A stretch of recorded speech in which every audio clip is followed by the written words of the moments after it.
우리 다 같이 로마서 6장 1절과 2절입니다. 로마서 6장 1절과 2절. 우리 다 같이 시작. 그런즉 우리가 무슨 말을 하리요? 은혜가 넘치게 하려고 죄에 거하겠느냐? 결코 그럴 수 없느니라. 죄에서 죽은 우리가 어떻게 더 이상 그 가운데 살겠느냐? 아멘.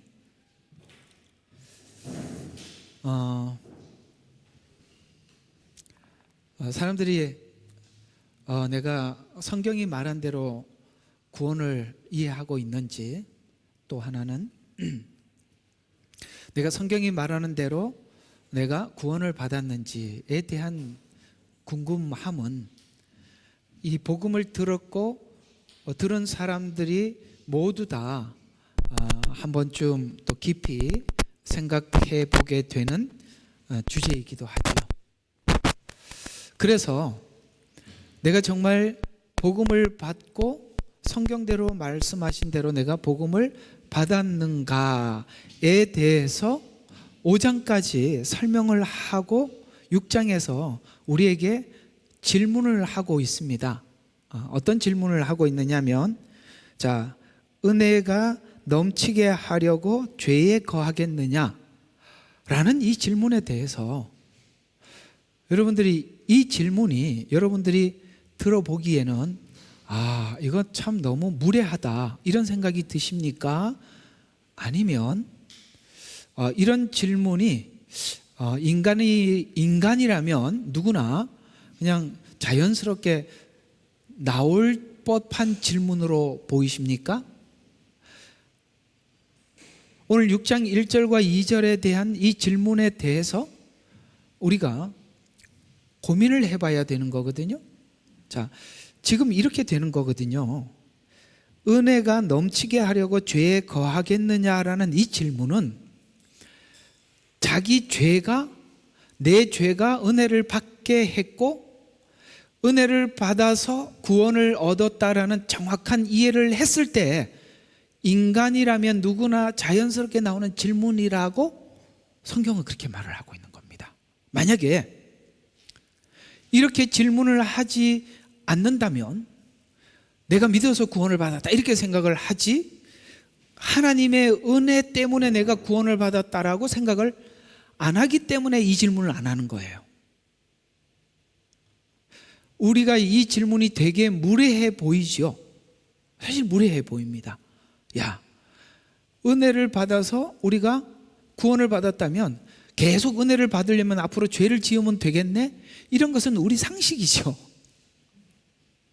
그러니까 이렇게 질문을 한다는 자체는 뭘 의미하고 있냐면, 이 사람은 지금 은혜가 자기를 구원했다는 것에 대해서 잘 이해했다, 이런 뜻이 되는 겁니다. 놀랍죠? 우리가 이걸, 하나님께서 이 질문을 이 나쁜 놈들, 이런 의미에서 한 게 아니라, 이 무례한 놈들, 내가 은혜를 줬더니 계속 은혜를 받으려고 죄를 지으려고 하네, 이 나쁜 놈들, 이런 뜻이 아니라, 우리가 다음 하나님의 계획을 모르니까, 그 은혜가 나를 구원했습니다, 감사합니다, 이렇게 생각을 처음에는 하다가 그 다음에 은혜는 참 귀하더라, 은혜가 나를 이렇게 바꿔놨으니까 나 은혜 계속 받고 싶은데, 그러려면 죄를 지으면 은혜를 받았으니까 죄를 계속 지어도 되겠구나. 이게 사람이 알잖아요. 일을 하면 돈을 번다는 거, 그런 것처럼 죄를 지으면 은혜가 온다는 거, 이게 인간이라면 누구나 자연스럽게 나오는 질문이다 라는 것도 되고, 네가 5장까지 잘 소화했다, 이런 이야기도 되는 것입니다. 됐죠? 그 다음 이야기는 또 다른 이야기니까 그것 때문에 성화가 된다라는 게 2절이거든요. 그러면 1절 이 이야기는 자연스러운 질문이죠. 그런 차원에서 오늘 주제를 한번 보시면, 은혜 받았다는 증거는 죄를 지어야 한다라고 1절은 말을 하고 있지만 2절은 그렇게 말하지 않죠. 결코 그럴 수 없느니라로 나타나더라는 거죠. 1, 2절의 차이를 아시겠어요? 1절은 뭐라고 이야기했다고요? 은혜를 계속 받으려면 죄를 지으면 되겠네? 이렇게 했는데 하나님께서 구원하신, 은혜로 구원하신 목적을 알고 나니까 결코 그럴 수 없는 일하로 넘어가더라는 거예요. 그게 성화죠. 자발적인 성화. 그러니까 1절에서 고민을 한번 해봐야 되는 거예요. 우리가 이거 없이 2절로 바로 넘어갔다는 것은 생각 없이 예수를 믿는 거예요. 그러면 언젠가는 1절로 다시 돌아와요. 우리 그런 사람들 많이 보았을 거예요. 그렇죠? 그러니까 예수 믿고 하나님 은혜가 감사해서, 하나님 은혜가 감사해서 죄를 짓지 않으려고 않고 살려고 애를 쓰는데 어느 순간에 보면은 또 죄 가운데 거하더라. 그러니까 이 고민을 하고 넘어가야 된다는 거예요. 괜히 들어가 있는 게 아니라 이 말이에요. 이 말이. 여러분들이 지금 구원을 일반적으로 이해했던 것과 로마서가 지금 풀어가는 내용이 사뭇 많이 좀 다르지 않으세요? 우리는 매우 단순하게 생각했던 거거든요. 그러니까 이게 매우 단순한 게 아니라 많은 부분들을, 성경이 이런 것들을 삽입했다는 것은 우리가 인간이라면 사고하는 이성적인 죄성을 가지고 있는 사고를 가진 인간이라면 누구나 이렇게 생각하고 넘어가야 정상이다. 그리고 그 생각 위에 하나님의 답을 그 다음에 계속 주죠. 그러니까 이 생각을 해야만이 2절의 답을 우리가 내 것으로 삼을 수 있는 것이지, 1절이 없이 넘어가 버리면 결코 그럴 수 없다라는 자발적인 성화를 아무리 설명을 해도 이게 자발적인 성화거든요. 결코 그럴 수 없다는 것은 하나님이 강압하는 게 아니라 내가 스스로 거부하는 거잖아요. 내가 그럴 수 없다라고 내가 거부하는 거잖아요. 이걸 그대로 에덴 동산의 선악과 사건으로 갖다 놓으면 하나님께서 다시 다 되돌려서 다시 에덴 동산에 갖다 놓고 우리가 아담과 하와와 같은 똑같은 상황을 우리 각자가 맞이했을 때 선악과를 주면, 내가 이거 선악과를 먹어서 죄를 지었고 은혜를 받아서 다시 여기 돌아왔어요. 우리가 상상을 해보는 거예요. 그런 이야기는 없지만, 근데 선악과를 여러분들에게 사단이 갖다 줬을 때 아담처럼 안 받아 먹는단 말이에요. 딱 주면 뭐라 그런다고요? 결코 그럴 수 없습니다라고 내가 거부하게 된다. 그러니까 2절의 성화는 앞에 있는 은혜 때문에 자발적으로 나타나는 것이다. 결코 그럴 수 없다라는 것은 하나님이 한 말이 아니고 우리가 한 말이잖아요. 그러니까 이렇게 이 두 절은 아주 중요한 구절로 들어가 있습니다. 자, 그래서 은혜 받은 증거는 죄를 내가 싫어하는, 내 스스로 싫어하고 거부하는 것으로 나타납니다라는 주제로 여러분들과 함께 나눠보도록 하겠습니다. 오늘 여기 본문이 시험하듯 하는 질문은, 지금까지 구원과 복음에 대해서 정확히 이해했는가? 복음에 대한 설명의 어려움은 이 은혜를 설명하고 이해하는데 참 어려움이 있어요. 은혜가 뭘 하는지. 그러니까 은혜 하면은 우리가 자유하고 좀 비슷한 거거든요. 그러니까 저번에 말씀드렸지 않습니까? 사람들이 이 자유를 책임으로 먼저 생각을 하느냐 아니면 권리로 생각하느냐. 그럼 인간은 당연히 뭘로 먼저 생각한다고요? 권리로 생각한다 그랬죠. 오늘 여기 똑같은 거예요. 은혜를 똑같은 거예요. 1절의 질문도. 은혜가 죄를 지으면 계속 은혜가 오니까 죄를 지으면 지을까? 이렇게 생각하는 게, 왜냐하면 죄에 대해서 놓고 싶은 마음이 인간에게는 은혜를 받아도 충분히 있더라 없더라? 없더라. 그러니까 죄도 짓고 됐네. 저기 구원파가 된다 이 말이에요. 이해가 가죠? 그게 인간의 심리라는 거죠. 그래서 은혜를 이해했는가에 대한 이야기인데, 이 은혜를 우리가 잘 설명하고 받아들이기에는 그게 쉬운 일은 아니다라는 이야기입니다. 인생을 살면서 또 우리에게 많이 억울했던 모든 삶이 은혜를 받기 위한 준비 과정이라는 것을 아는 자는, 이것이 공감은 쉽지만 그런 경험이 없는 자는 은혜를 설명하기는 참 어려워요. 그러니까 은혜가, 우리가 은혜 받으러 오기까지 사실은 어느 날 은혜를 받았지만 어느 날 받은 게 아니라 하나님이 그 은혜를 받기 위해서 이미 우리 인생 속에 많이 준비해 왔구나라는 것을 은혜를 받을 때는 너무 놀라서 모르지만 정신을 차리고 보면 과거에 내가 이렇게 여기까지 온 것도 하나님께서 인도했던 어떤 삶이었구나 라는 것을 우리가 알듯이 말이죠. 그러니까 우리가 느닷없이 어느 날 은혜가 찾아온 것이 아니라 이 은혜를 만나도록 하기 위해서 이미 우리는 많은 시간 돌아왔고, 돌아와서 하나님께서 어떤 하나님의 시간이 되었을 때 만나 주셨다는 것이죠. 이걸 우리가 좀 이해를 하려면 하나님께서는 이 부분을 야곱의 생애 속에서 잘 설명을 해주고 있어요. 야곱의 생애를 잘 이해를 해보면 이렇게 해서 우리가 은혜의 자리에서 은혜를 받는 거구나. 그러니까 여러분, 야곱이 하나님께서 야곱을 처음부터 선택은 했지만 하나님께서 주님을 만났던 장소는 야복강입니다. 그렇죠? 그전에는 사실 야곱의 생애 속에 자기는 자기 스스로 자기 안에서 내가 그냥 주님의 언약의 자녀라고 생각을 하고 있었지 전혀 아니었습니다. 이해가 가요?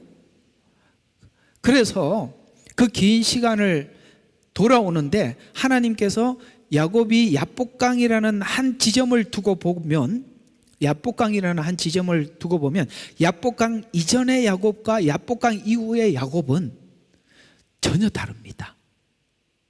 그러면은 그 전에 있는 인생 속에서도 우리가 성경을 보면 하나님께서 야곱의 생애 속에 계속 개입해 있었다는 것을 알 수 있죠. 혼자 떠돌아다닌 거 아니었잖아요. 그죠? 그걸 자연인이 생각하고 있는 축복, 자연인이 생각하고 있는 종교성을 야곱의 생애 속에 아주 여지없이 드러내는 부분이 뭐냐면 바로 형 에서와 야곱 사이에서 축복받는, 이삭의 복을 받는 그 장면에서 등장하는 거거든요. 여러분, 아버지 이삭은 아브라함의 약속을 받은 사람이에요. 그 후손들에게 너의 후손을 통해서라고 하니까 엄청난 축복권이 이삭에게 있다는 건 알아요. 그러면 일시적으로 속여서 안수받고 축복을 받는다고 축복이 흘러가는 겁니까? 그게 야곱이 생각하고 있는 하나님에 대한 이해라는 거예요. 그게 뭐냐면 야곱은 하나님께서 인도는 하고 있지만 야곱 생각 속에는 아주 얄팍한 인간의 종교성 이외에는 아무것도 없는 겁니다. 하나님이 누군지도 모르고 아무것도 모르는 거예요. 그래서 하나님이 야복강이라는 그 만남의 시간을 위해서 이 집에서 강제로 떨어뜨려 버리죠. 에서가 죽여버리겠다고 엄마가 생각할 때는 이게 형제간에 살인이 일어날 것 같아.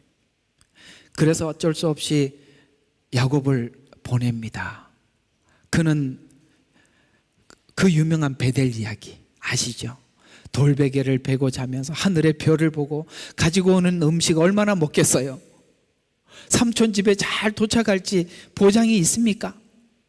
자기가 다시 어머니 집에 돌아온다는 이 불안한, 과연 내가 돌아올 수 있을까에 대한 야곱이 돌베개 뱀을, 그러니까 뭔가 이제 하나님이 보이기 시작하는 거예요. 사닥다리가 닿았고 오르락 내리락 하는 걸 보니까 내가 지금 뭔가 하나님과 연결은 되어 있는데 내 인생은 불안해. 야곱이 가지고 있는 약점을 하나님이 고쳐야 돼요. 뭐죠? 얄팍한 속임수. 그 속임수를 해결하기 위해서 더 사기꾼 라반을 만나죠. 내가 이런 사기꾼이, 자기보다 더 고수예요. 거기서 하나님께서 네가 이 상태로는 복을 받을 수 없다. 네 이름이 뭐냐? 야곱이니이다. 사기꾼입니다. 도둑놈입니다. 저 그렇게 살아왔습니다. 너 그런 상태로는 내 복을 받을 수 없다. 지금부터 이스라엘이라고 이름을 바꿔라. 만약에 하나님께서 그런 과정을 겪지 않았더라면 아니요, 나 그냥 야곱으로 살래요 이렇게 했을 때예요. 그죠? 이스라엘로 이름을 바꾸라 그랬더니 네. 왜 그게 내가 왜 나왔어요? 라반을 만났잖아. 하나님께서 그 전에 있었던 이 과정이 하나님께서 버린 과정이 아니라 바로 그 만남을 위한 하나님의 그 고난의 과정이었다라는 거예요. 그래서 야복강에서 만나죠. 절박한 상황까지 몰아넣습니다. 그 절박함은 뭡니까? 더 이상 물러날 수도 없어. 왜? 돌아가려고 하니 이제는 라반하고 완전히 등을 졌어요. 앞으로 가려고 하니 삼촌이 기다려요. 마지막 자기 수단을 또 쓰지요. 요리조리. 요로 가면 절로 가고 절로 가면 열로 가고. 이게 열로 절로 가기 경상도 말 같은데 잘 모르겠습니다. 요리 가면 저리 가겠다 그렇게 했죠. 하나님께서 더 이상 가지 못하게 하고, 야곱이 결국은 주님을 만나서 형 에서를 만났을 때 그 야곱을 보면 야, 참 대단한 사람인 것 같아요. 형을 보고 형의 얼굴을 보니 하나님, 여러분 거짓말도 어떻게 그렇게 거짓말을, 무슨 형이 하나님 같아요. 무서워 죽겠는데. 그래가지고 거기다가 진짜 코에다가 땅을 대고 그냥 이렇게 절을 해가면서 형 앞에 그냥, 그러니까 형이 분이 삭혀지는 거야. 여러분 자기애가 얼마나 강한지 아시겠죠? 예, 자존심, 자기가 살려고 하는 건 보통 사람이 아니에요. 결국 하나님께서는 야곱이 보통 내기가 아니니까 환도뼈를 쳐서 쩔뚝거리게 만들어버려요. 더 이상 그 강한 야곱을 하나님이 꺾으시고 나중에 우리한테 이렇게 하나님이 표현을 하는데, 아브라함의 하나님, 우리 글자를 보면은 그 글자 크기가 있잖아요. 그러니까 아브라함의 하나님 하면은 20 정도 크기를 쓰고, 이삭 그러면 한 15 정도 쓰고, 야곱 할 때는 40으로 써. 크기, 글자 크기로. 제 말 이해가 가요? 그만큼 야곱을 자랑하고 싶은 거예요. 나는 아브라함의 하나님이요, 이삭의 하나님이요, 야곱의 하나님이다. 그래서 야곱을 가장 많이 해서 나중에는 아브라함, 이삭, 야곱 하다가 나중에는 이스라엘인데 야곱 이 말로 나옵니다. 왜? 봤지? 내가 야곱을 꺾어 놓은 거. 여기 야곱보다 더 센 놈 누구야? 이렇게 하는 거죠. 그러니까 하나님께서 이 야복강 이전의 야곱과 야복강 이후의 야곱은 다르게 나타나는데, 그 야곱이 야복강 이전에 하나님이 버렸다 우연히 만났냐? 아니라고 이야기하는 거예요. 우연히가 아니라 돌고 돌았던 시간도 하나님을 만나기 위한 하나님의 시간 속에 있었다. 우리가 어느 날 주님을 만나고 보면 내 인생이 왜 이렇게 비참했습니까? 내가 왜 이렇게 슬픈 삶을 삽니까? 라고 골방에서 수많은 세월 눈물 흘렸던 이 시간들이 돌아 생각해 보면 오늘날 하나님의 만남과 영광, 내가 그 주님을 봤을 때 알아볼 수 있도록, 만날 수 있도록 하기 위한 하나님의 시간이었구나. 이 말이에요. 인생에 살면서 억울했던 삶이 은혜 받기 위한 준비 과정이라는 아는 자는 공감이 쉬워. 그걸 경험해 본 사람들은 이 공감을 하기 쉽지만, 그런 경험이 없는 사람들에게 나는 착해요, 모태신앙이에요, 4대째예요, 저는 지금까지 하나님 앞에 예배 빠진 적이 없어요, 이런 사람들은 이 말을 잘 못 알아듣는다 이 말이에요. 그런 사람들에게도 나중에라도 하나님이 이런 경험을 크든 작든 하게 하시더라는 거예요.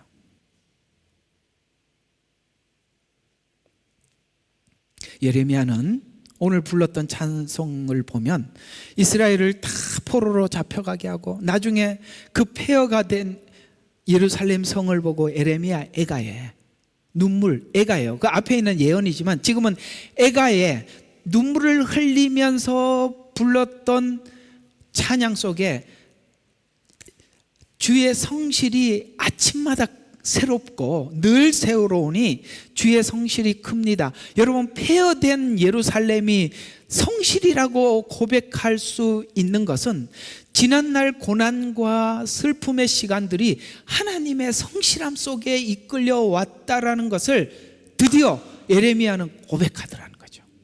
우리가 과거의 이 고난들이 하나님의 성실함 때문에 있었던 일이라는 것을 여러분들이 볼 수만 있다면 여러분들은 은혜라는 말의 가치를 알고 하는 겁니다.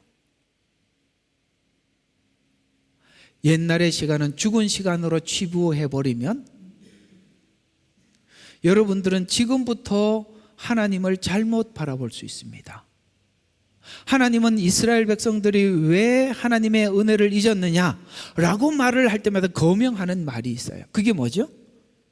나는 아브라함의 하나님, 이삭의 하나님, 야곱의 하나님인데 너희가 애굽에 있을 때 내가 이끌어냈고 너희가 아이였을 때 내가 말을 가르치고 걸음을 가르치고 뭘 잊었다는 겁니까? 과거를 잊었다는 거죠. 그럼 우리 표현으로 하면 뭘 잊었다는 거죠? 죄인이라는 걸 네가 잊었기 때문에 지금 이 교만한 게 아니냐, 이렇게 말을 하는 거죠. 그래서 우리는 항상 은혜를 붙잡으러 가기 위해서는 항상 어느 지점에 가 있어야 되느냐 하면 옛날에 여러분들이 흉악했을 때를 잊으면 안 되는 거예요. 흉악했을 때 얼마나 흉악했느냐. 그걸 누구한테 고백할 수 있겠습니까? 부끄러워서. 근데 우리는 그걸 생각하지 않고 그저 주를 위해서, 교회를 위해서 이런 거 했습니다, 저런 거 했습니다만 남아있으면 위험하죠. 우리 그러면 안 돼요. 나는 다 알고 있다. 여러분들이 처음에 왔을 때 어떤 모습인지 잊지 않죠. 그 잊어버리면 저도 잊어버리면 안 되고 여러분들도 잊으면 안 돼요. 예. 이해가 가시죠? 그래서 이 고난마저 조건 없는 은혜를 확대 이해시키는 과정이라는 것을 안다면 이 은혜라는 말을 이해하고 있는 사람이라는 것입니다. 본문으로 들어가 본문의 질문을 보면 우리가 조건 없이 은혜로 구원을 받았다는 부분에 대해서 정확히 이해를 했다면, 앞에 5장 말이죠, 3장, 4장, 5장 이걸 정확히 이해했다면 오늘 여기 죄가 은혜를 받게 했으니까 우리가 죄를 계속 지어도 되겠습니까? 라는 질문이 자연스럽게 나오는 게 이상한 게 아니라 정상이라는 거예요.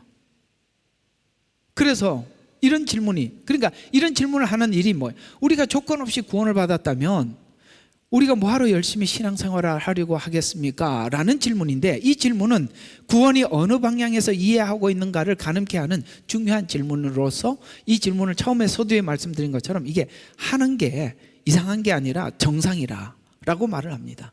또 구원이 하나님의 약속과 은혜를 근거하여 이해하고 있다면 이 말도 동의해야 하는데, 예수를 믿어서 구원을 얻은 것이 아니라고 성경은 이야기를 하고 있다는 말에도 동의를 하라는 거예요. 우리는 지금까지 구원에 대해서 공부를 하고 배울 때 당신이 예수님을 믿으면 구원을 받습니다, 믿으면 구원을 받습니다 말을 어디 가서도 들었단 말이에요. 그렇죠? 그러면 한번 여러분들이 예수님을 믿어서 구원을 받았다고 생각하고 있는 이 말이 우리가 한 템포 늦춰서 오늘 성경의 질문 속에 들어가서 다시 한번 해결해 보자는 거예요. 이 질문이 이상해 보이지만 대답의 의미는 이 말입니다. 내가 믿는 믿음이, 내가 믿어서 구원을 받았습니다라고 말하는 이 믿음이 구원의 조건이냐라고 하나님이 다시 되묻는 겁니다. 여러분, 예수님을 믿으면 구원을 받는다, 믿으면이라고 했으니까 믿음이 구원의 조건이냐, 이렇게 묻는 것입니다. 1 더하기 1은 2다라고 생각하고 여러분들은 상당히 복잡하죠. 그죠? 믿었기 때문에라는 조건 때문에 구원이 따라왔다. 이게 우리 인간이 생각하는 기본적인 사고인데 성경은 자꾸 그렇게 묻는 거예요. 네가 믿는 믿음이 구원의 조건이냐, 자격이 아니라는 뜻입니다. 자, 이 말은 내 믿음과 회개가 하나님이 나를 구원하기 위한 하나님이 나에게 일하신 결과일 뿐이라고 성경은 말하고 있고, 우리는 그 결과가 내가 믿은 걸로 붙잡다 보니까 내가 믿었기 때문에 구원을 받았습니다 라고 하면, 구원의 출발이 하나님께서 우리를 구원하게 하기 위해서 쭉 이끌어왔던 것은 다 어디 가고 없고, 어디서부터 시작이 되느냐, 내가 믿었다부터 시작된다 이 말이에요. 그럼 그 전에는 아무것도 아니네. 오늘 그 얘기예요. 야복강 이전은 그럼 없는 거예요? 사람이, 야곱이 아버지로부터 축복을 받는 이 장면서부터 믿었다가 돼버리면 회개망측하죠. 그러면 일시적으로 속여서 저 예수 믿습니다 이렇게 하면 끝난 거예요? 이제 이해가 가셔요? 그 얘기잖아요. 잠시 나는 내 마음속에 안 믿어. 그러나 오늘 야곱이 아버지를 속여서 딱 축복을 받아내듯이 예수 믿으면 구원을 받는데 저 믿습니다 이렇게 하면 된 거예요? 믿음이라는 것이 상대를 속여도 되는 겁니까? 그 대상도 하나님이신데요. 사람을 속여도 저놈 거짓말하는구나 하고 알 텐데, 이해가 가세요? 그 믿음이 진짜 하나님이 주신 믿음이 되기 위해서 하나님이 야복강까지 이끌어와서 하나님께서 절대절명 상황에서 하나님께서 야곱을 에서로부터 보호하셨다라는 것을 본인이 압니다. 거기서부터 은혜를 이해하라 라고 하나님은 야곱의 생각을 바꿔준 겁니다. 그러면 우리는 이렇게 생각할 수 있어요. 야곱이 아버지를 속여서 그때 받은 거는 다 가짜냐? 아니요. 하나님이 거기서부터 시작했던 겁니다. 그리고 여러분들에게 바른 은혜를 깨우치도록 여러분이 믿고 난 이후에도 엄청난 일들이 있었던 겁니다. 됐죠? 예. 이런 부분들이 구분이 안 되면, 이런 일들은 성경에 어디든지 나와요. 다윗이 밧세바 사건 이전과 이후, 그게 기점입니다.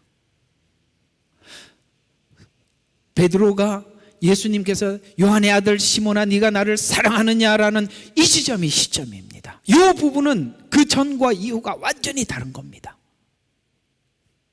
은혜를 나의 근거로, 믿음을 나의 근거로 가지고 있을 때와 은혜를, 믿음을 하나님이 주신 것으로 근거를 가지고 있을 때는 전혀 다른 세상인 겁니다.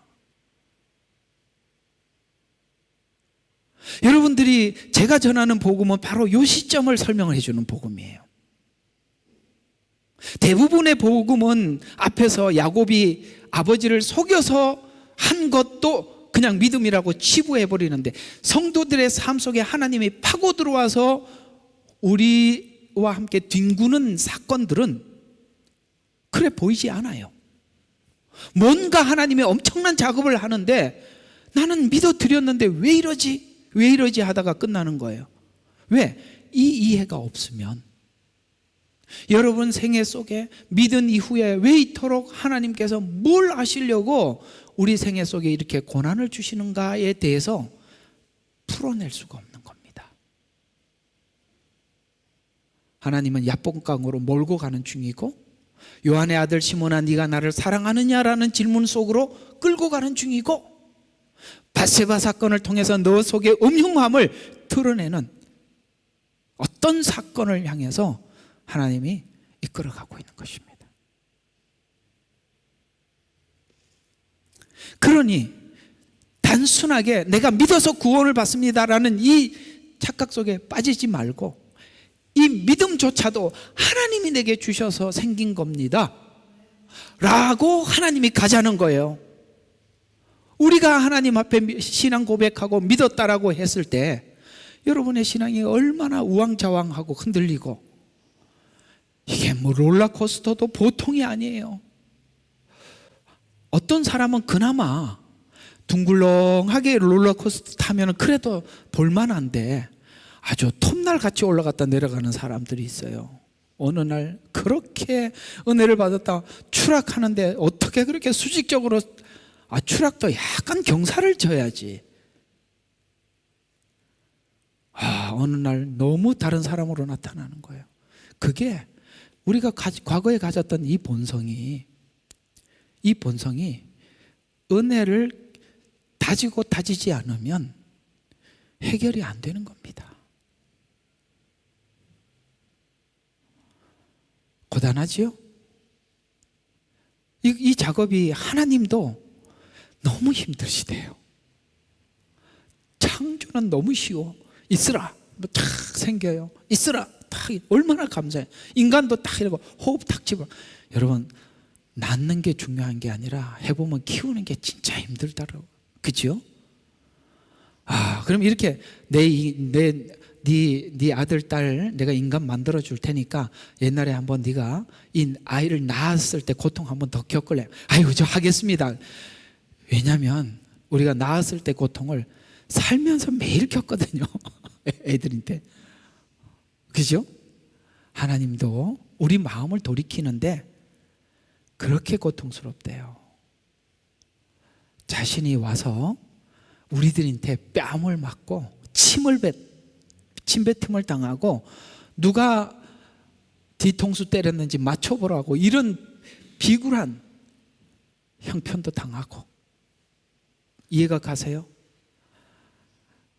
그걸 알아야 우리가 바뀐대요. 그러니 그게 얼마나 어렵고 힘든 이야기입니까?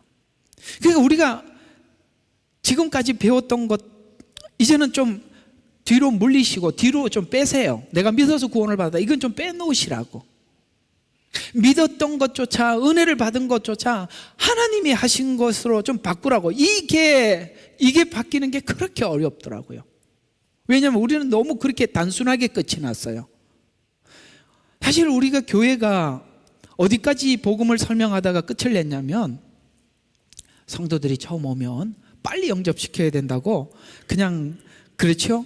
막 이렇게 새신자 성경 공부합니다. 4주간 합니다. 혹시 5주 하면 안 나올 것 같아서 그래. 4주간 압축해가지고 사형리 하나 갖다 놓고 인간은 죄인입니다. 여러분 죄인 맞죠? 그러니까 설득시켜서 이번 주에 죄인이라는 거 설득해. 다음 주에 예수님을 믿으면 구원을 받습니다. 그럼 막 이렇게 설명을 하고 나중에 이제는 예수님을 영접했으니 이제 그리스도인들은 예배 빠지지 말고 이렇게 살아야 됩니다. 아이고, 이제 드디어 이 사람이 이제 예수님 영접했거나 박수 쳐주고 구원 받았습니다라고 딱지를 붙여버렸어요. 근데 구원에 대해서 아무 의심을 안 하는 거야. 거기서 침례까지 줘버렸어.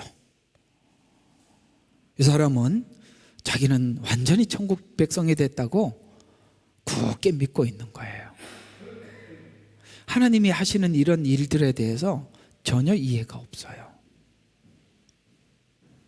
그러니 그 다음부터 이제 교회 일원이 돼서 뭐 이제 막 달리죠. 조금만 다니면은 서리 집사 임명하고, 조금 더 있으면은 안수 집사 세우고, 권사 세우고, 장로로 딱 임명을 해놨으니, 하나님, 저 아시죠? 아무개 교회 장로입니다.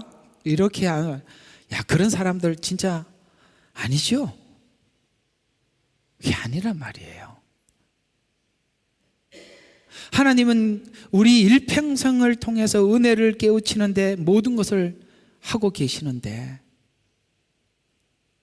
의인이 되어 있으니 무슨 은혜를 받겠어요? 바리새인 다 만들어 놓은 거죠. 바로 이런 부분들에 대해서 성경은 열려야 한다. 왜 2절로 가야 되니까? 결코 그럴 수 없습니다라는 말은 그냥 나오는 말이 아니에요. 이 본문의 질문은 원인과 조건이 나에게 있다고 생각하는 자들에게 본문의 질문이 나오지 않습니다. 이들은 은혜를 이해하지 못했기 때문인데, 지금까지 설명한 구원의 원인과 조건이 나에게는 없고 하나님께만 있었다고 이해했다면 오늘 질문을 해야 정상인데, 그래야 어떻게 더 이상 그 가운데 살겠느냐라는 자발적인 성화를 이해하기 때문에. 그러니까 이 이해가 없으면 가끔씩 사람들한테 물어보면 그래요. 장로가 돼서 왜 그 모양입니까? 이렇게 물어보면 뭐라고 이야기하느냐면, 하나님께서 나에게 사랑의 은사를 안 줘서 그랬대. 이건 또 무슨 회개망측한 이야기예요. 사랑의 은사가 있으면 바뀌고 사랑의 은사가 없으면 안 바뀌는 건가요? 여러분, 사랑의 은혜를 안 받은 사람이 여기 누가 있습니까? 그건 은사가 아니에요. 사랑이 무슨 은사입니까? 우리는 다 그렇게들 이해하고 있더라고요. 사랑이 은사가 아니라 예수를 믿으면, 은혜를 받으면 다 사랑을 받은 거예요. 그게 무슨 은사예요? 이해가 가요? 핑계 대지 말라고요. 오늘 여기 보면은 이렇게 변화는 내가 어떻게 그럴 수 있겠습니까? 라는 이 은혜를 아는 데서부터 나오는 성화라고 이야기를 하고 있지, 하나님이 주셔야 성화가 된다고 절대 말하지 않아요. 이해가 가요? 하나님께서 해주시는 영역이 있고, 이스라엘 백성들이 광야에서 자기 발로 뭡니까? 밟고 지나가면서 받아야 될 과정들이 있다고요. 그건 내가 겪으면서 해야 되는 거예요. 그래서 이 질문이 은혜를 잘 이해하는 자들에게는 자연스럽게 나오는 질문이지만, 이 질문이 자발적인 성화로 자연스럽게 가는 것입니다. 그래서 칭의의 은혜가 자발적인 성화라는 성경의 말을 이해할 수가 있는 것입니다. 처음에는 구원을 받더라도 구원 과정을 오해할 수 있어요. 아까 1절처럼 이렇게 오해할 수 있다 이 말이에요. 나는 회개했다, 믿기로 결단했다, 그래서 믿고 있다, 그래서 구원을 받았다, 이렇게 이해할 수 있습니다. 그러나 은혜를 더 깊이 알게 되면 믿었다는 것이 구원의 이유가 아니라는 걸 알게 됩니다. 복음에 마음을 열고 결단을 하고 주님을 영접한 것이 구원의 결과가 아님을 분명히 인식하는 것에서 구원은 이해되기 시작해야 한다는 것인데, 로마서 10장 14절과 15절이 그 이야기입니다. 거기 보면, 그런즉 그들이 믿지 아니한 이름을 어찌 부르리요? 내가 지금 주님을 믿습니다라는 이 말을 하게 된 것은 듣지 못했다면 어떻게 믿으리요? 이렇게 가는 겁니다. 거꾸로 이걸 추적해 보니까, 전파하는 이가 없이 어찌 부르리요? 파송되지 않는데 어찌 전파하리요? 그러니까 우리에게 복음을 전해준 자들은 하나님이 파송해서 전해준 거다고 이렇게 얘기를 하고 있습니다. 그러니까 이 이야기를 내가 주의 이름을 불렀어요. 그 이야기가 고넬료 10장에, 사도행전 10장에 보면 고넬료와 베드로 이야기 속에서 잘 설명이 되어 있어요. 하나님께서 베드로를 보내지요. 고넬료가 인간이 자연인이면 이 구원을 받기 위해서 구제를 하거나 착하게 살자, 이게 다른 종교들이 다 그렇게 세팅이 되어 있단 말이에요. 그렇죠? 다른 종교들은 다 뭡니까? 착하게 살아야 극락에 간다는 거예요. 예? 그리고 천국에 가려면 법을 지켜야 된다니까. 그러니까 인간의 머릿속에 나오는 건 그게 전부예요. 똑바로 살아라. 근데 어떻게 똑바로 살아야 되는데, 그러니까 무슬림이 법을 주는 거예요. 이대로 살아라.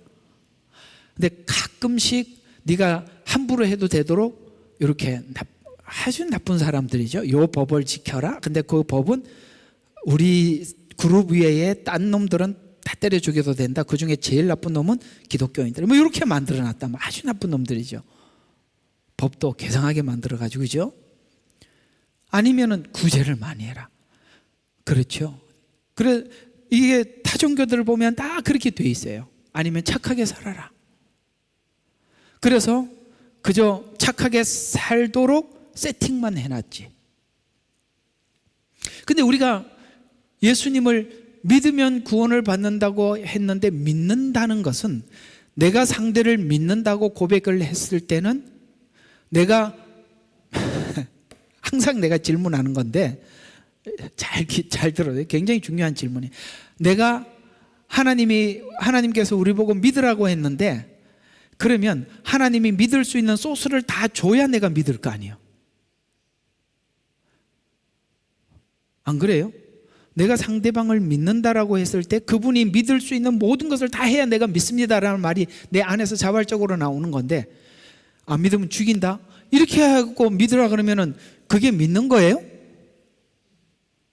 겁이 나서 믿는 척 하는 거지, 그죠? 그렇잖아요.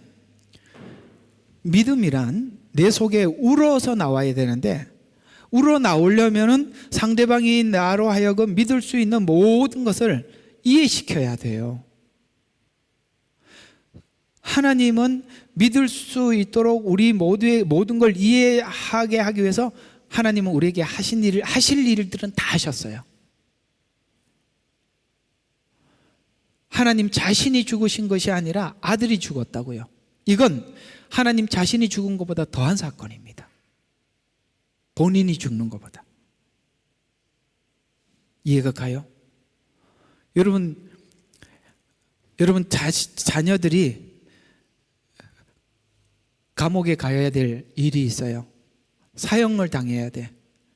근데 재판관이 그렇게 얘기해. 누가 대신해도 그건 대신 집행을 이 사람 말고 다른 사람이 대신해도 됩니다 라고 부모가 들으면 대부분의 부모들은 제가 대신하겠습니다. 그럴 거잖아. 그럴 거잖아. 하나님은 자신이 죽으신 것보다 아들이 죽은 게 하나님께 더 고통이라는 거예요. 옛날에 이런 일이 한 번 있었어요.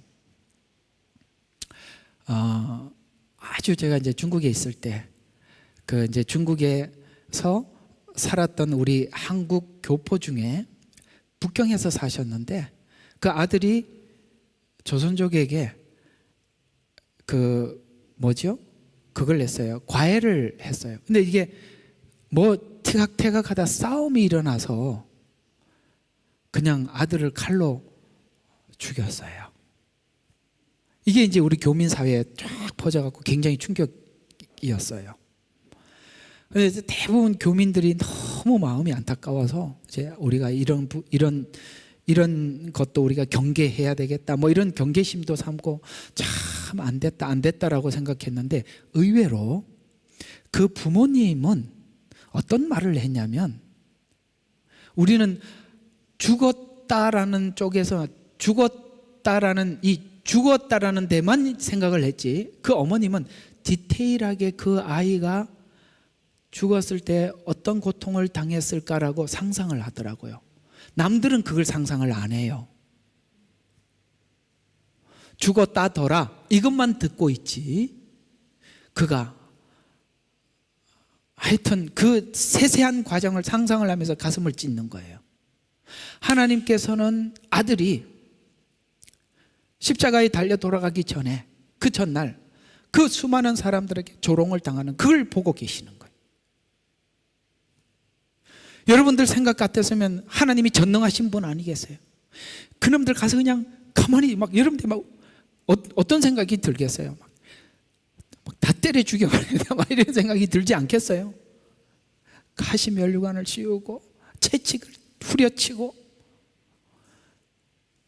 그렇잖아요. 큰 모진 십자가를 지고 사람들한테 정말 발가벗긴 채로, 정말 발가벗긴 채로 그렇게 됐던 거거든요. 거기서 그냥 나의 하나님 어찌하여 나를 버리시나이까, 그 소리를 아버지께서 들었을 때 얼마나 가슴이 찢어지겠어요. 하나님이 그걸 알아달라는 거야. 그걸 알고 너희들이 이것 때문에 내가 너희들을 향한 마음이, 내 아들이 이 일을 당했을 때 내가 가서 그 자리에서 끄집어내고 싶지만, 너희들이 예수님이 거기서 피 흘려 십자가에 죽지 않으면 우리 모두가 구원받지 못하니까 하나님께서는 그걸 참으신 겁니다.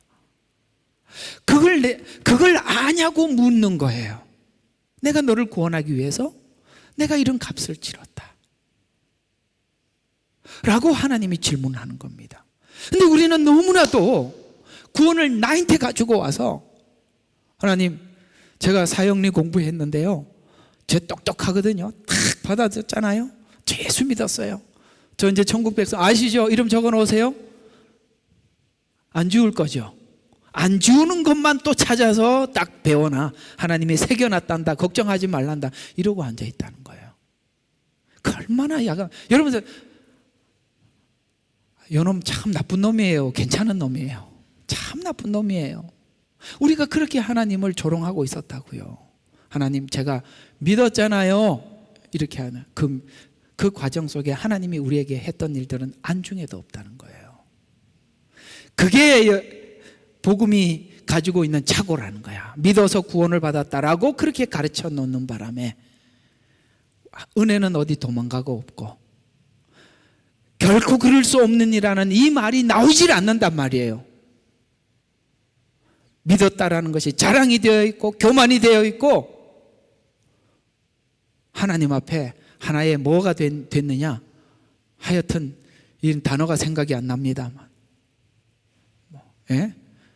하나님 이럴 때는 하여튼 그렇습니다. 이거 생각이 안 나네. 하여튼 알아서들 생각하세요. 넘어갑시다. 자, 그래서 또 전한다고 다 믿느냐, 16절에 보니까 그들 모두가 복음에 순종한 것은 아니라 이사야가 말하기를 우리가 전한 말을 누가 믿었나이까 라고 하였으니, 라는 이 말은 이런 이야기가 되는 겁니다. 여러분, 예수님께서 이 땅에 오셔서 복음을 전했을 때 자기 땅에 왔지만 자기 백성이 영접지 않았다고 했습니다. 빛이 왔는데 어둠이 깨닫지도 못했다고 했어요. 누구인데 전했는데 아무도 받아들이지 않았어요. 예수님이 오셨는데 아무도 몰랐어요. 도리어 동방박사들이 별을 보고 따라왔을 뿐이지 이 백성들은 아무도 몰랐어요. 왔다고 얘기를 했더니 정치가들은 죽이려고만 하죠. 왕이 둘이 생길까 봐. 이게 뭐냐면 그때 이스라엘 백성들만 그런 게 아니라 내가 전한 것을 누가 믿었느냐라는 말은 우리 인간이 지금 죽어 있는 상태가 되어 있기 때문에 믿을 수 없는 상태였다라, 이렇게 얘기를 하는 거예요. 맞지요? 우리는 믿을 수 있는 상태가 아니었습니다. 그러면 하나님께서 이 눈을 열고 귀를 열기 위해서 죽은 우리들에게 이미, 그래서 예수님 오셔서 가장 많이 한 일이 뭐예요? 귀머거리에 귀를 열어주시고 봉사들의 눈을 열어주셨습니다. 왜? 귀가 열려야 들을 거 아닙니까? 우리 영적으로 다 죽어 있는 사람들이었어요. 보지 못하고 듣지 못하는 우리들이었어요. 그걸 하나님이 여셔서 예수를 믿게 했다. 자기가 죽어 있는 상태에서 지금 믿었다까지 됐는데 나는 원래 살아 있었다, 이렇게 가면 곤란하죠. 안 그래요? 죽은 사람이 뭘 할 수가 있겠어요? 본인이 할 수 있는 게 아무것도 없잖아요. 그래서 거저받은 가장 확실한 증거는 우리가 아직도 죄인 되었을 때 선물로 주어진 선물이었습니다. 구원도 소원도 인식도 없는 나에게 이미 구원은 시작되었고 완성되었으며 나에게 찾아왔다는 것이며 하나님이 그렇게 해주셨다는 거예요. 이것으로 구원에 대해서 정리하고 나면 내가 믿었다, 회개했다를 구원의 근거로 삼아서는 안 된다라는 이야기가 돼요. 그래서 성경은 이걸 이해했을 때 예정론이라는 말이 서로 교감이 가는 거예요. 이걸 이해도 없이 예정론을 학문으로 가지고 예정론을 설명을 해대니 이게 학문이 끝이 있나요? 안 그래요? 맞잖아요. 그러니까 이게 학자들이 참 그게 은혜가 없이 학문만 남아있으면 이거는 죽어도 끝이 안 나. 내가 믿었다 하고 하나님이 믿게 했다가 평생 싸워도 결판이 안 난다고요. 내가 믿었다는 어릴 때 하는 말이고 하나님이 해주셨다는 것은 야복강 지난 이후에 나온 이야기란 말이에요. 둘 다 맞는 이야기인데 그걸 학문화시키니까 문제라는 거예요. 됐죠?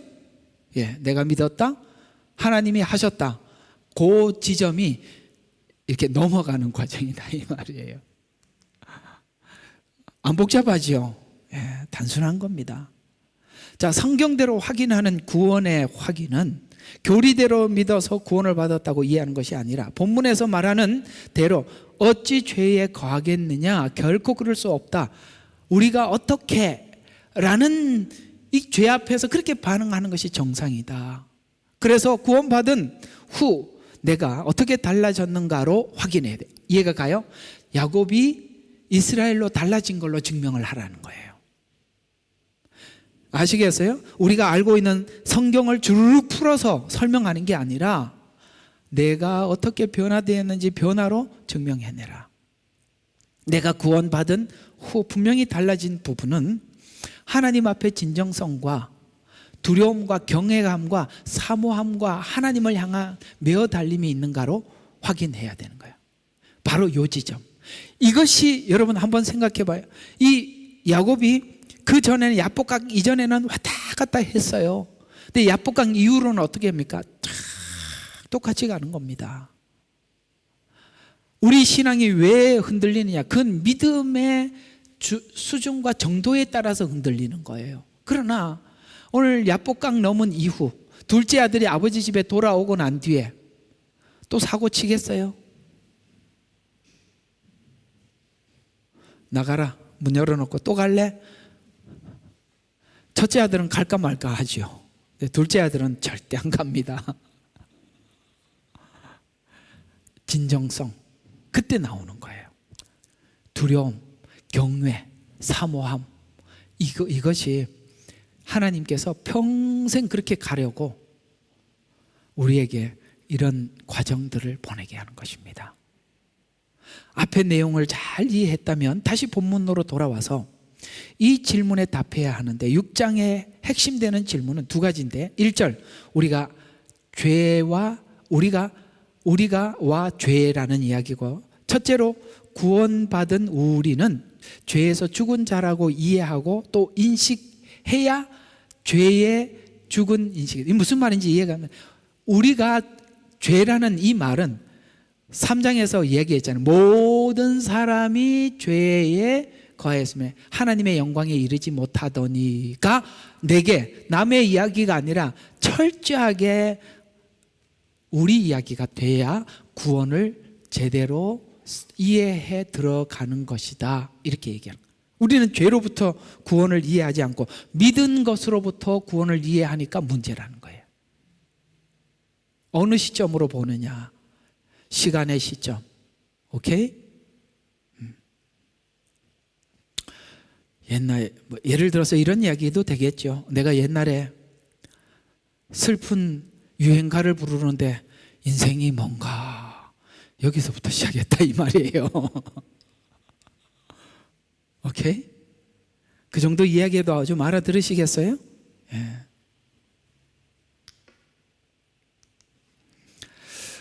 (5장의) 설명은 아담의 후손으로부터 예수 안으로 다시 거듭나게 되었다, 아담의 후손에서 예수의 후손이 되었다고, 하나님의 자녀 상속자가 되었다고 이해하면서 6장 말에 6장에 있는 말에 공감하는 것입니다. 둘을 정리해 보면 하나님께서 새로운 사람이 되기 위해서 새로운 후손을 만들어 주셨다, 이 말은 죄의 후손에서 의의 후손으로 존재 자체가 달라졌다는 거예요. 후손 자체가 다른 거예요.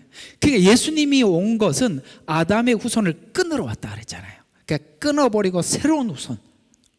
그래서 거듭남이라고 표현하는 거예요. 새로움이라고 표현하는 거예요. 적당하게 뭔가 씌워놓은 게 아니라, 아시겠어요?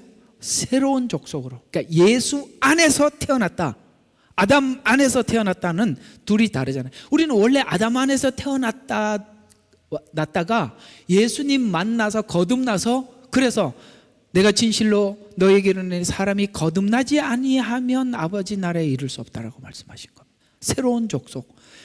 그거 저번에 앞에서 설명했죠. 아담의 후손, 예수님의 후손, 이거 이야기했었습니다. 골로새서 1장 13절, 그러니까 그분께서 우리를 흑암의 권세로부터 구원하여 내셔서 그분의 사랑하는 아들의 나라로 옮겨주셨으니 그 안에서 우리가 그의 보혈을 통하여 구속 곧 죄들의 용서함을 받았느니라. 하나님이 십자가에서 우리를 흑암의 권세에서 건져내어 하나님께 옮겨 놓은 것이 구원입니다. 즉 옮겨 놓아졌는가 질문과 답이 구원의 1차적인 설명이에요. 옮겨졌다는 걸 아느냐. 그래서 구원은 1차적으로 깨끗해졌는가가 아니에요. 깨끗해지려면 2절로 가야죠. 결코 그럴 수 없는 일하러 가서 깨끗해져 가는 거고, 1차적으로는 뭐라고요? 어디에 있는지 아는가라고 묻는 겁니다. 아셨어요? 어디에 있느냐. 그래서 어디에 와 있는가에 대한 권세에 대한 영역인데, 누구 영향을 받느냐, 누구 권세에. 그게 이제 바울이 아그라빠 왕에게 설교했던 설교 속에 들어가 있어요. 이렇게 설명하고 있죠. 사도행전 26장 16절과 18절, 아그라빠 왕 앞에서 간증을 하죠. 18절에 보면 그들의 눈을 뜨게 해서 흑암에서 광명으로 사단의 권세에서 하나님께로 돌아서게 해서 그들로 죄사함을 받게 하고, 권세에서 돌아서서, 권세가 다르다 이 말이에요. 그래서 받게 하고 내 안에 있는 믿음으로 거룩하게 된 사람들 가운데 유업을 받게 하려는 것입니다 라고 바울이 아그라빠 왕에게 구원이 권세의 이동이라고 설명을 하고 있어요. 왜 아그라빠 왕에게 그렇게 하죠? 왕이니까 권세에 대해서 잘 알고 있단 말이에요. 그걸 설명을 해주는 것입니다. 즉 어둠, 왜냐하면 아그라빠는 왕이니까 왕으로서 모든 사람들의 권세를 행세하잖아요. 행세하면 사람들이 예를 들어서 뭐 이렇게 해라 그러면 착 되잖아요. 그런 것처럼 우리가 전에는 어둠의 권세, 사단의 권세 아래 있다가 하나님의 빛의 권세, 하나님의 권세로 왔구나라는 것이, 이 옮겨진 것이 내가 믿었다 옮겨졌다가 아니라 하나님이 옮기셨다라고 설명하는 게 로마서 설명이란 말이에요. 그래서 기업을 얻게 하시려고 눈을 열어 어둠에서 하나님께로 돌아왔다. 즉 영역이 옮겨짐으로 설명하고 있다는 것입니다. 사단의 권세에서 우리를 뺏어오는 것이 구원인데, 죄와 사단에 대해서 힘이 없었던 우리를 예수를 통해서 건져주셨다. 이것이 구원을 이해하는 1차적인 이해다. 권세가 옮겨졌다. 그래서 여기라, 그렇게 여기라고 이야기하는 거예요. 여기라. 우리가 그거부터 이해해라. 그래서 우리는 권세를 믿었다. 그래서 우리가 전도도 가능해졌다. 마태복음 28장 18절에 보면 하늘과 땅의 모든 권세를 우리에게 주셨다고 하는데 그 권세가 우리에게 있다고 믿는 겁니다. 그렇죠? 그래서 예수님이 흑암의 권세에서 건진 결과 거듭난 자는 하나님의 권세를 얻게 되는데, 영광과 생명을 얻기 위해서 꺼낸 힘이 하나님이 하셨을 뿐만 아니라, 그래서 본문은 1차적이고 수준 낮은 질문이 우리가 아무것도 안 했는데 건져주셨다면, 또 죄와 사망의 권세에 가더라도 건져주시겠다고 생각하는 것이 1차적인 초점에서 벗어나지 못한 질문이지만, 그렇게 질문할 수 있는 것이 은혜가 나를 구원했다라고 잘, 이 설명에 대해서 잘 이해했다라고 성경은 인정해 주는 것입니다. 그러나 은혜를 잘 이해한 질문이지만 하나님은 여기에서 몸을 자고 구원한 것이 아니라는 것이 이제 다음번 설명이 계속되는 것입니다. 이스라엘을 애굽에서 꺼내 광야에서 돌린 이유는, 뺑뺑이 돌렸다 이 말이에요. 돌린 이유는 구원의 목적인 애굽에서 꺼내 가나안에 직진 바로 들어가는 것이 아니라 애굽에 있던 죄를 토하는 과정, 말씀에 순종하여 사는 것을 배우게 하기 위해서, 그것이 여러분과 제게도 있다는 것이죠. 그래서 우리가 예수님을 믿고 난 뒤에 하나님 계속 우리로 하여금 우리 속에 있는 더러운 말들을 토해내게 하고, 더러운 거 내 안에 있었네, 이렇게 우리가 깨닫게 하고, 그 다음에 하나님께서 우리가 스스로 정결케 하는, 그것으로 인해서 우리가 실패로 인해서 얻어맞기도 하고 절망하기도 하고 혹은 손해를 보게 만들어서 이게 하나님 말씀이 옳구나, 무조건 따르는 게 최고구나, 내 생각이 앞서더라도 이런 생각이 들더라도 하나님이 주신 마음이 맞구나 라는 것을 내가 계속 인정해 나가는 거예요. 그래서 여러분들의 말씀이 커지고 여러분의 생각이 작아지고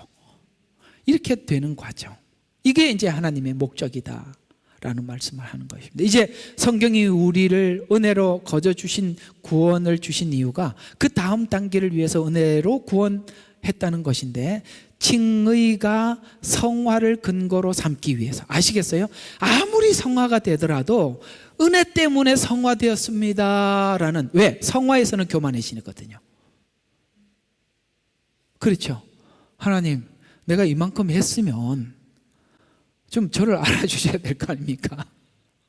이렇게 돼버리면 곤란하죠. 저는 옛날에 그 인터넷에 이 사진이 참 못마땅했어요. 어떤 사진이 하나 있었냐면, 예수님 십자가에 달려 돌아가시는 이 모습을 이렇게 하고 딱 그 예수님의 얼굴을 클로즈업을 해놨는데 옆에 있는 우리 보고 째려보는 거야. 이렇게 보고 있는 거야. 그게 뭘 의미하는지 아세요?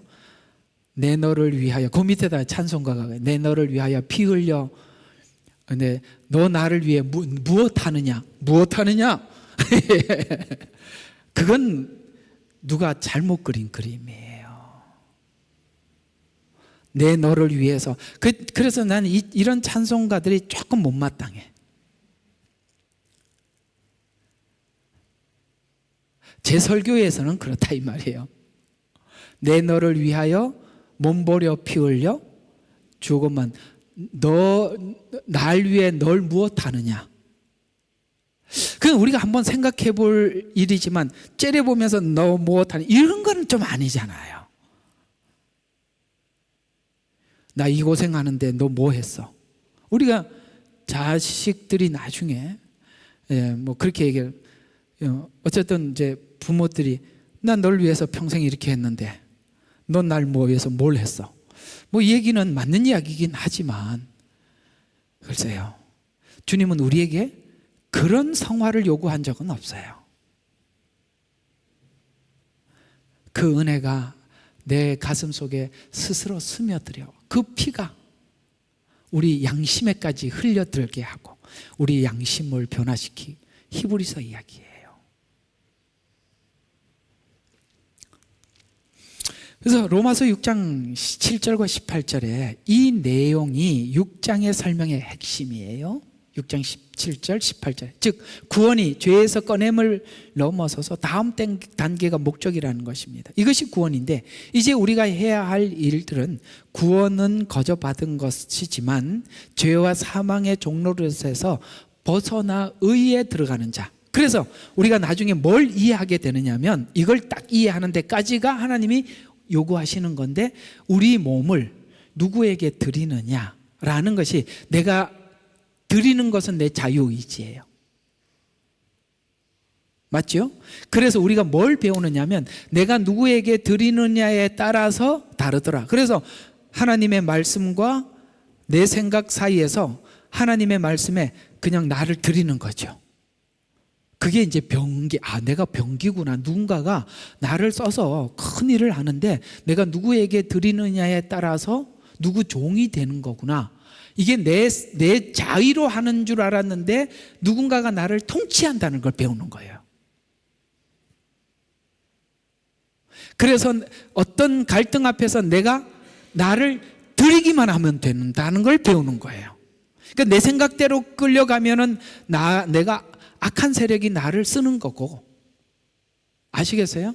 내 생각이 이렇더라도 성경이 그렇게 말씀하시는 말씀에 내가 나를 드리면 하나님이 쓰는 거고, 나는 내가 내 스스로 뭔가 결단하고 판단하는 줄 알았더니 누군가가 나를 쓰는 거구나. 중요한 건 내가 나를 누구에게 드릴까 결정하는 게 그렇게 중요한 거구나. 이걸 배우는 거예요. 이해가 가요? 네. 요 기점을 두고 보면, 아까 말씀드린 야복강, 그 다음에 베드로에게 일어난 일, 이 모든 기점들이 다 그 기점들이에요. 그전에는 전부 다 자기 생각대로 삽니다. 자기 믿음으로 삽니다. 근데 그 이후로부터는 그들이 전부 다 하나님께 자신을 드립니다. 사도행전에 보세요. 베드로가 전부 다 자기를 하나님께 드리잖아요. 그랬더니 하나님이 얼마나 베드로를 위대하게 썼습니까? 그때서야 여러분들을 창조하신 하나님의 목적이 여러분의 인생 속에 풀려가는 겁니다. 그때부터 하나님께 여러분이 진짜로 쓰여지는 거예요. 그전에는 쓰는 연습 중. 그래서 어떤 사람은 평생 훈련받고, 누구는 하나님 앞에 일찍 드려져서 하나님 앞에 살아가고 그렇게 되기도 합니다.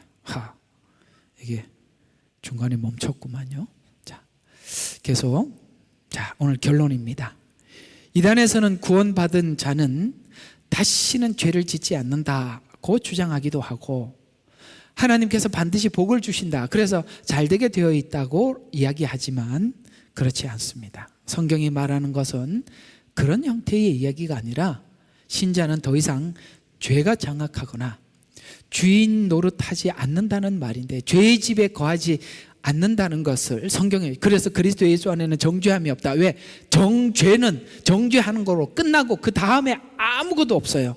정죄는 정죄로 끝이잖아요. 심판을 받고 죄만큼 값을 받는 거로 끝나지만, 하나님이 정죄하는 이유는, 책망하는 이유는 더 새롭게 하라고 주는 거예요. 그래서 우리는 정죄에 빠지지 않아요. 정죄하는 것으로 내가 잘못했네, 뭐 나 같은 것도 하나님 다시 쳐다나 보시겠나, 아이고 하나님 저도 포기할 테니 하나님도 포기해 주세요, 천국이나 가게 해주세요, 이렇게 가 있는 사람 너무 많아. 교회 가보면. 그죠? 뭐 제가 절 뭘 기대합니까? 그냥 그저 제가 바라는 게 뭐 있겠어요. 저 원래 인간 태생이 그러니 이해하십시오. 그죠? 제가 바라는 거는 많이 없고 그냥 죽어서 천국이나 가려고 하는데 그거나 좀 빼지 말아주세요. 그게 전부잖아요. 그래서 하나님이 이걸 아셔야 돼요. 하나님이 내가 너를 구원해서 거룩하게 만드는 거 나는 절대 포기할 수 없다. 어느 정도 포기하지 못하겠느냐? 십자가에서 보여준 거예요. 여러분, 거기서 싸워서 이길 수 있다고 생각합니까? 하나님이 그 정도로 했는데 여러분들이 그걸 이길 수 있다고 꿈 깨세요. 어림도 없는 이야기입니다.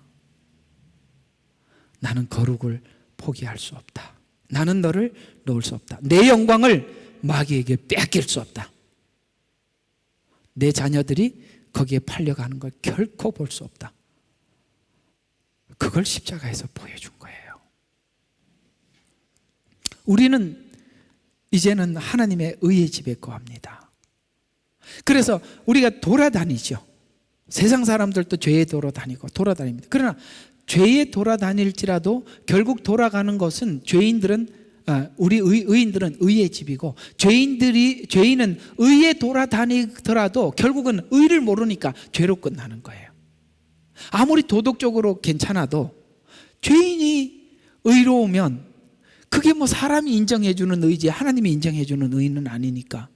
아무리 착하게 살고 괜찮게 살고 저 산에 올라가서 죄를 안 짓고 불도를 닦고 그래도 그냥 죄로 끝나는 거예요.